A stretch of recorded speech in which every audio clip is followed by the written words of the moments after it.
Herr Ribbentrop, I would like to express my desire to form an Indian government in exile and expect its immediate diplomatic recognition from the Axis powers. I would also like to form an Indian army with the Indian prisoners of war from North Africa currently under your captivity. নিজের দেশ থেকে পালিয়ে বিদেশে গিয়ে সেখানকার বন্দী ভারতীয় সৈন্যদের নিয়ে দেশ স্বাধীন করার চেষ্টা।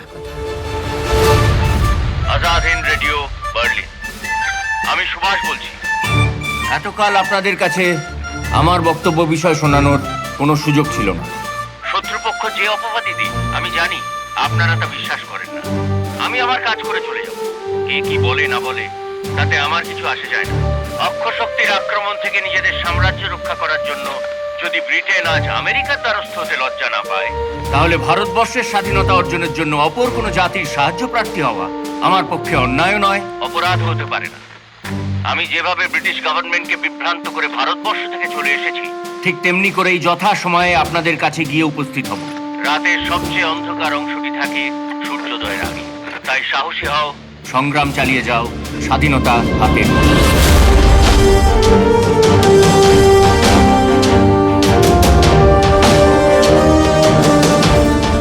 अपने मुल्क छोड़ के आप लोगों के पास आने का मेरा एक ही मकसद है। हमारे मुल्क की आजादी की लड़ाई में आप सबका साथ चाहिए। आप लोग अब तक अंग्रेजों के लिए लड़े, कुछ मजबूरी होगी आप लोगों की जो देश के लुटेरों का साथ आपको देना पड़ा। लड़ते लड़ते नॉर्थ अफ्रीका में जर्मन आर्मी के हाथ आप लोग बंदी हुए। अब यहाँ से एक नया जंग शुरू करेंगे हम लोग। अपनी मातृभूमि की जंजीर तोड़ने की ये सबसे बढ़िया मौका आया है हम लोगों के पास। भूल जाइए कौन हिंदू, कौन मुसलमान, कौन सिख, कौन ईसाई। आपस में हम सब भाई भाई डट कर लड़ेंगे और हमारे मुल्क को आजाद करेंगे। जय हिंद, आजाद हिंद, जिंदाबाद जिंदाबाद। Hats off Netaji. ঠেকায় না ভুলে নেতাজিকে কেউ মনেই রাখে না, বাকি সময় ভুলেই থাকে। যা কি বলছেন স্যার? আপনি জানেন দেশে নেতাজির জন্মদিন কি ধুমধাম করে পালন হয়? পাড়ায় পাড়ায় পতাকা উত্তোলন, ক্রিকেট টুর্নামেন্ট, রক্তদান শিবির। তোমরা আমার রক্ত দাও, আমি তোমাদের স্বাধীনতা দেবো। এই কথাটা যার জন্য তাকে রক্তদান শিবির দেখাচ্ছ বাঙালি, হ্যাঁ? 23শে জানুয়ারি মানে তো তোমাদের কাছে একটা ছুটির দিন, ফুর্তির দিন, তাই না? যে লোকটা না থাকলে এই দেশটা স্বাধীনই হতো না, সেই লোকটা কোথায় যে কপুরের মতো উবে গেল তা এতদিনও তো বার করতে পারলে না। নেতাজি দেখাচ্ছ। স্যার স্যার একের পর এক নিরীহ মানুষের উপর অ্যাটাক হচ্ছে। ভারতীয়রা, বাঙালিরা কেউ বাঁচাচ্ছে না। এই সময় আমাদের একমাত্র হোপ হচ্ছেন আপনি। নেতাজিও তখন বার্লিনে বসে জার্মানের সাহায্যে কি করে ভারতকে স্বাধীন করা যায় সেই প্ল্যান করছেন। আমার বাবা তাঁর আদর্শেই জয়েন করেন আজাদ হিন্দ ফৌজে। তারপর আজাদ হিন্দ ফৌজের নামে বাবা একটা প্রিন্টিং প্রেস খোলেন, আজাদ হিন্দ প্রেস। বাবার কাছে শুনেছি জানো, নেতাজি না খুব সহজ সরল ভাবে সবার সঙ্গে মেলামেশা করতেন। এত বড় একজন মানুষ, কিন্তু কি সহজ তার মেলামেশা।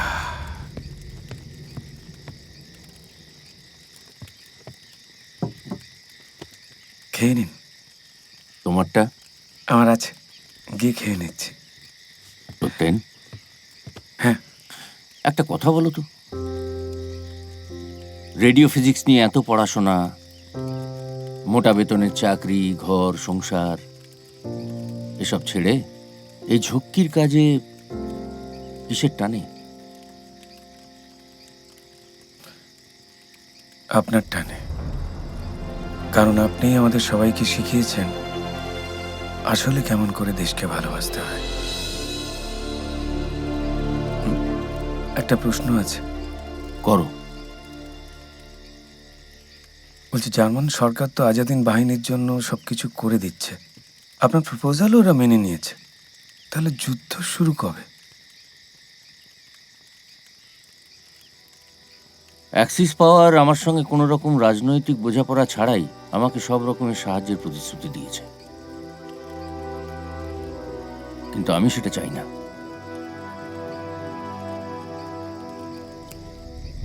যতক্ষণ না ওরা আমাকে স্বাধীন ভারতের প্রতিনিধি হিসেবে স্বীকৃতি দিচ্ছি, ততক্ষণ ওদের থেকে কোনো রকম সাহায্য নেওয়াটা আমার পক্ষে সম্ভব নয়।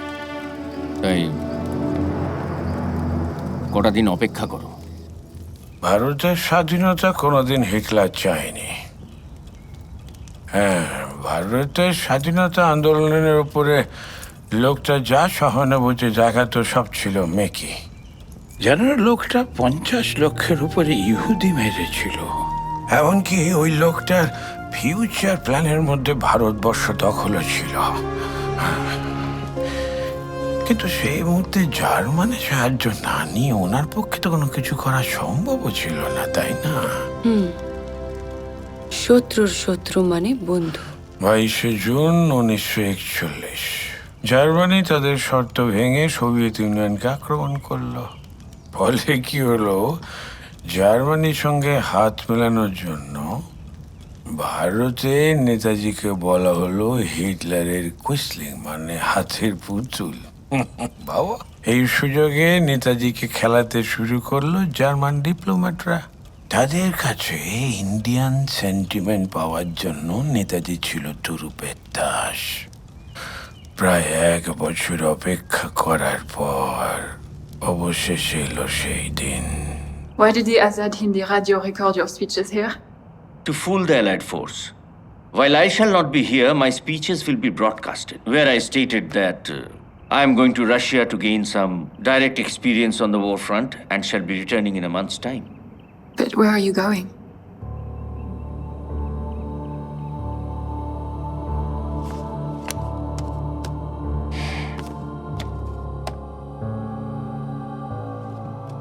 Even a wife doesn't have the right to know?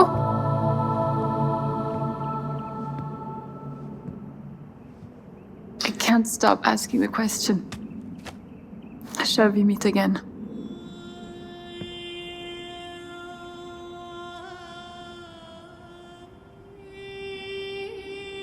ভুলিও না, তুমি জন্ম হইতেই মায়ের জন্য বলি প্রদত্ত। আশীর্বাদ করুন স্বামীজি, যেন প্রয়োজন হলে আমি নিজেকে বলি দিয়েও ভারতবর্ষের স্বাধীনতার স্বপ্ন সার্থক করতে পারি।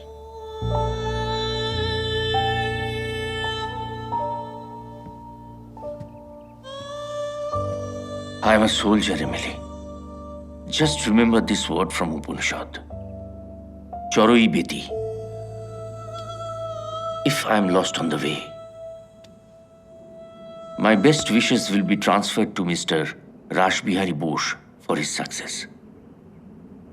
মানব জাতির দুর্বলতা তার সংসার, পরিবার, রক্ত, আর মহামানবের দুর্বলতা তার দেশ, যার জন্য সে বুকে পাথর চাপা দিয়েও ছাড়তে পারে সব কিছু, সব।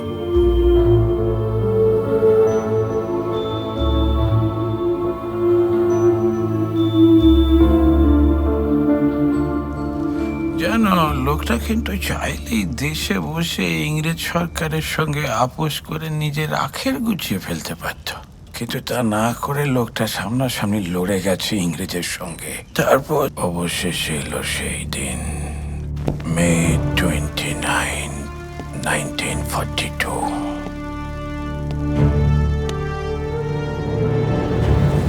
I have heard a lot about you, also about the political scenario in India. India should better understand the consequences of the alliance with those two communist Soviets. After India's freedom, those creatures will destroy India. Coming back to your demand, Germany, only possible to reach India over the dead body of Russia. I would like to draw the Führer's attention to some of the comments in Mein Kampf regarding India. I'm quoting you lines. Quite aside from the fact that I, as a man of Germanic blood, would in spite of everything rather see India under English rule than any other. This is quite an offensive statement. I would advise the Führer to make a public declaration on his stand and intentions about India. Indians have the genetic disorder of slavery and should be ruled by some superior race. It would take 1 to 2 years to spread our influence over India. And for India herself, it would take 100 to 200 years to put her house in order and for reconstruction to achieve Indian unity. You can't deny the fact that the British have civilized the Indians. The Führer may be at the liberty to lick British boots, but Subhash Chandra Bose is not. I have been in politics all my life and I don't need advice from any side. Well, you seem to be a huge exception amongst Indians. I like it. Well, I have my expansion plan over India. Now, if and when German forces reach the Indian frontier, you would be invited to set foot on Indian soil in the company of German liberators to trigger the revolution. But as per my proposal, after liberating India, Germany will hand over responsibility to the government of India in exile. 7th December 1942 জার্মানির সাহায্যে বার্লিনে Azad Hind radio set up করে নেতাজি তার প্রথম নির্দেশ পাঠালেন ভারতবর্ষে। এদিকে স্টালিনগ্রাদের যুদ্ধে সোভিয়েতের হাতে খুব খারাপভাবে পরাজয়ের পর জার্মানদের অবস্থা খুব দুর্বল হয়ে পড়েছিল। তো তখন নেতাজি বুঝতে পারলেন যে জার্মানদের থেকে আর তেমন কোনো সাহায্য পাওয়া যাবে না। এদিকে তখন জাপান ব্রিটেনের এমন এক শত্রু যে বেশ শক্তিশালী, তাই যে কোনোভাবেই দক্ষিণ পূর্ব এশিয়ায় যেতেই হবে নেতাজিকে। সেখানে রাসবিহারী বসুর নেতৃত্বে তখন গড়ে উঠেছে ইন্ডিয়ান ন্যাশনাল আর্মি। তো নেতাজির অনুরোধে জার্মান সরকার ব্যবস্থা করলেন একটা সাবমেরিনের। শুরু হলো তার যাত্রা।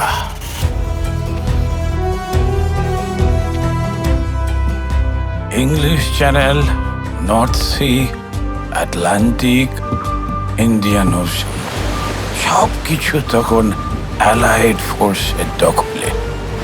চারপাশে তাদের টর্পেডো, মাইন, ডেপথ চার্জ।